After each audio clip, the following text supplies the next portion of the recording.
convened the School Safety Committee, which studying school safety is a great idea, but he said they would not rule out arming teachers. Which is incredibly dangerous. We stand with the 78% of North Carolina teachers who say that arming teachers is a bad idea.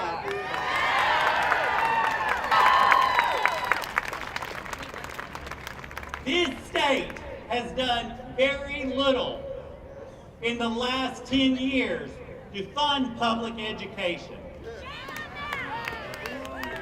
Don't you tell me now that you have the money to buy a weapon, a lethal weapon,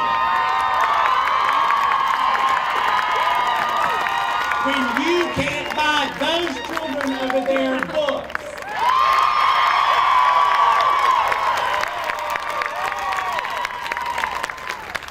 I love those children, and I would give my life for those children.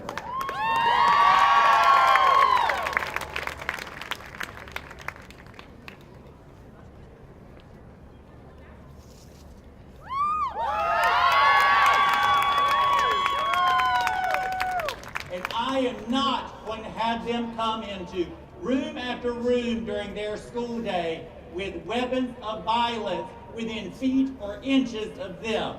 That is not a solution.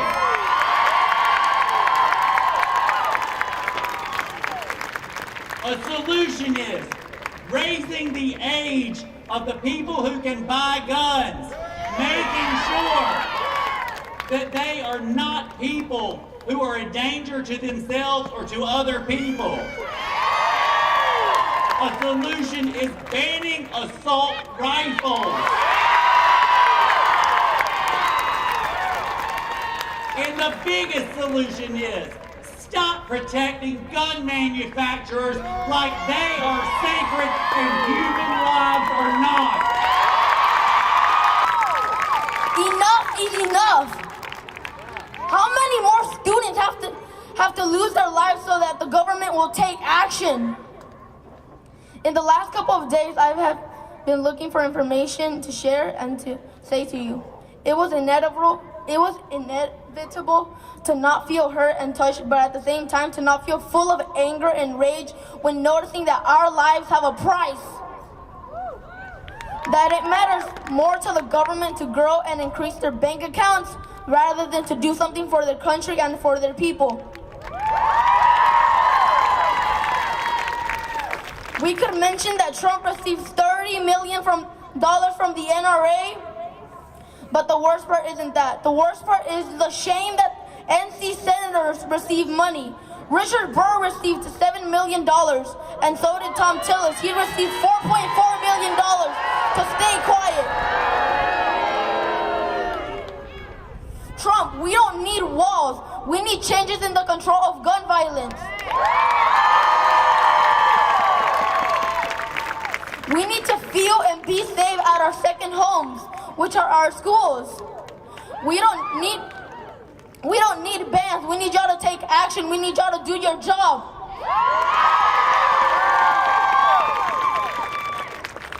Fellow students, teachers, lawyers, parents, all of us cannot forget what happened in each one of those campuses that have been victims of shootings.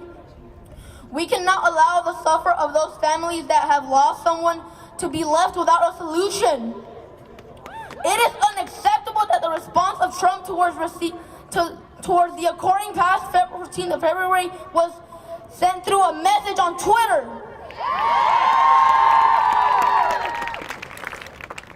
This will to unite our voices cannot end when we walk out of this action. Let's keep participating, let's keep uniting, let's keep resisting until we reach our goals, because our lives matter and our lives are priceless.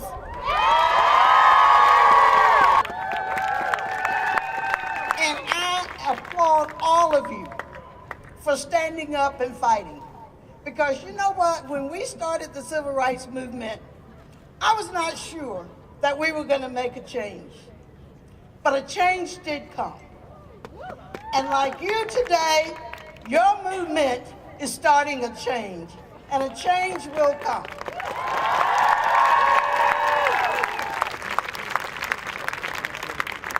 former high school teacher and a member of the Wake County Board of Education, I know how these kids feel in the classroom because I felt that way from time to time. I was afraid for the kids and I wanted to protect them, but I would have never taken a firearm in my classroom to protect them. Many of you know that April 4th is the 50th anniversary of the assassination of Martin Luther King. Of the speeches that he wrote, I want to quote you a part of one that is so real today, and I want you to think about these words. Because if a man 50 years ago could have told us this, and we took very little action, then we today must really try to move the needle forward. This speech was made after the public killing of former President John F. Kennedy. And it reads, so in a sense, we are all participants in this horrible act that tarnished the image of our nation by our silence, by our willingness to compromise our principle, by our constant attempt to cure the action of racial injustices, by our readiness to allow arms to be purchased at the will and fired at a whim, by allowing our movies and our theaters, screens, to teach our children that the hero is the one who mastered the art of shooting and the technique of killing. By allowing these developments, we have created an atmosphere in which violence and hatred have become popular pastimes. End of the quote. Now I hope that these words mean something to you and that we are ready to make a stand. Wow, what's a cop doing up here? This is really awesome. I hope you guys have looked around at the folks who have stuck around to hear all of these great speakers. This is really powerful, impressive. So, good afternoon, and thanks for letting me be here with you. And I am honored to be here with you. I'm amazed by the energy and commitment of all the young people who made this event happen, and the many thousands of young people all across America today who are doing the same thing. They're all to be commended. It's really amazing. I'm also here today on behalf of my sisters and brothers in law enforcement. We do have a voice in this critical conversation too. And while my comments are not intended to represent any particular police association or group, I can say that all of the major national police leadership organizations in this country agree the level of gun violence in the U.S. is unacceptable and it demands immediate attention.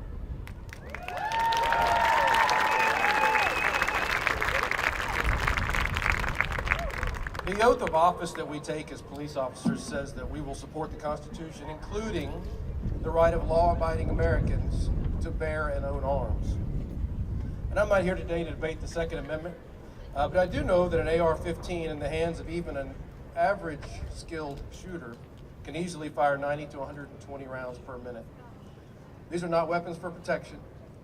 These are not handguns carried in the waistband of a well-meaning citizen who may one day find themselves in a position to stop a dangerous criminal. They're designed to kill and to do so efficiently. The Never Again movement is not here to impose upon anyone's liberties. Many gun owners will never point their weapon at another human. In fact, most will not. However, we've made it far too easy for these powerful machines to fall into the hands of someone who will.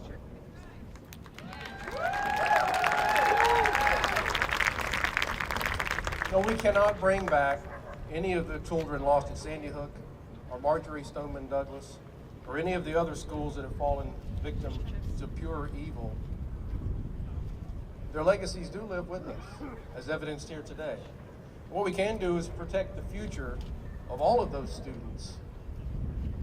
We can make their voices heard. As a law enforcement officer, I know that we need to work with and expect our elected officials to close the gaps in the current background check systems that allow dangerous people who shouldn't be allowed to purchase firearms to slip through the cracks and buy guns online and at gun shows.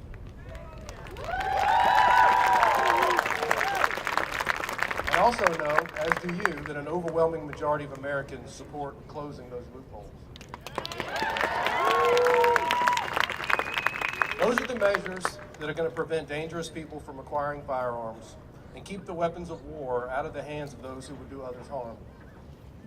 I was asked to speak to you today as a police chief, but I come to you as a father when I say something must change.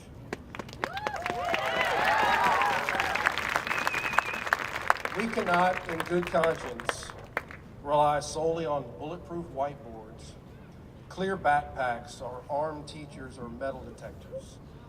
That's not the answer, and it's not enough.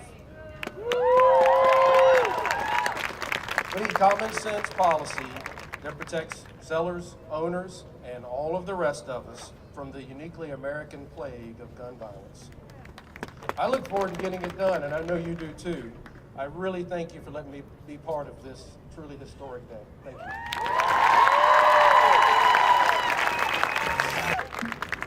Good afternoon, Raleigh.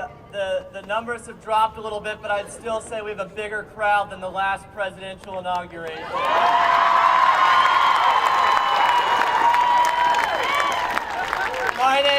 My name is Jack Keeley. I'm a junior at the North Carolina School of Science and Math in Durham, and I am here to say enough is enough. I was inspired to raise my voice a few weeks ago by the remarkable magnitude of the student-led walkouts across the country, one of which I was able to participate in. A few weeks after Parkland, we had a routine lockdown drill at my school.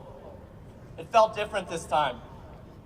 This time, as I sat in the dark of my classroom, I thought that this lockdown drill could actually be the real thing one day. That I might really have to hide under a desk from somebody running around with an assault rifle. This threat is one that students like me face every day in high schools, in middle schools, in elementary schools, and colleges, and it is one that they should not have to face. I'll admit that when I heard the news about Parkland, I was numb. I thought it's just another one. Time for some more useless gun control debate. Why had I become numb to 17 people dying? Because I have lived through too many Sandy Hooks and too many Parklands. I have lived through too many mass shootings where I might rank each tragedy by the number of its death toll. But this time, the students in Parkland who lived through the horror, the reality of an armed shooter pointing an AR-15 at your friends and pulling the trigger, asked for my attention. They demanded that I feel what it was like for them to lose a friend to a senseless act of gun violence. They demanded that I understand the consequences of one kid dying, the beauty and potential of that one life, and multiply it by 17. They demanded that I take action so that I don't have to feel like they felt, so that I don't have to watch a student, a friend, a kid at my school vanish from a spray of bullets from an assault rifle. That's why it's imperative that we as students, as kids, as teenagers, as the future of this country, do what nobody else has done after school shootings. Let's do what our representatives in Congress and in the General Assembly have been afraid to do. Let's do what the generations before us have been unable to do. Let's do what the students of Parkland have done. Let's follow through.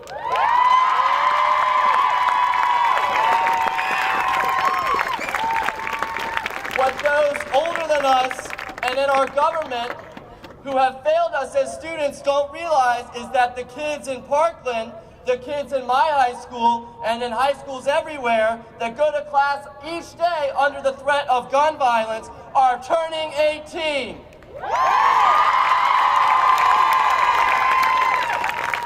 And let me tell you, we are going to use our weapon of choice this fall of 2018. We are going to use our right to vote.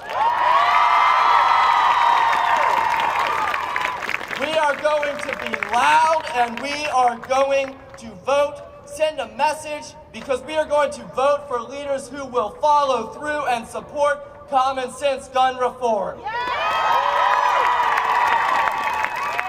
And for those of us who won't be 18 this fall, we are going to get our friends and families to vote for leaders who will follow through and support common sense gun reform. So I ask each and every one of you, students, parents, teachers, all adults, to follow through, to vote, to get others to vote, and let those in our government know who we will vote out in November through our letters, our calls, our marches, why we don't want them in Raleigh, North Carolina, or Washington, D.C.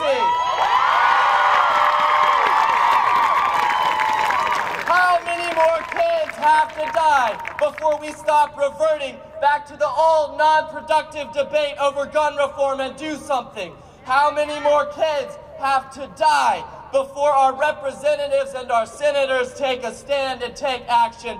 How many more kids have to die before we as a nation come together and follow through?